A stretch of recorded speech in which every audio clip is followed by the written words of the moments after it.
ఉన్నాను. ఏదన్నా మీ అందరి సహకారం తోడుండాలని చెప్పేసి కూడా మనస్ఫూర్తిగానే కోరుతా ఉన్నాను. ఎక్కడి నుంచో వచ్చిన వాళ్ళకి సహకారం ఇవ్వద్దండి అని చెప్పేసి మాత్రం గట్టిగా చెప్తా ఉన్నాను. లోకల్లో ఉన్నవాడిని నేను ఖచ్చితంగా మీరు నా మీద నమ్మకంతో నన్ను మంచి మెజార్టీతో గెలిపిస్తారన్న నమ్మకం నాకు ఉంది. ఏదున్నా కూడా మీరు ఏ విధంగా కూడా చిత్తూరు జిల్లా వాళ్ళని నమ్మద్దండి అని చెప్పేసి నేను చెప్పడం జరుగుతూ ఉంది.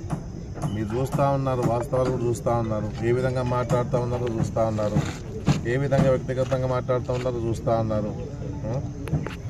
మీటింగ్లో పోయినప్పుడు కత్తులు తిప్పుతారు, అన్ని రకాలుగా. అంటే ప్రజలకు ఏమేమి సూచనలు ఇస్తామో నాకు తెలీదు. ఏదన్నా కూడా వాళ్ళు ఏదో ఆ విధంగా చేస్తే ఎమ్మెల్యే మీద ఏదో అబండ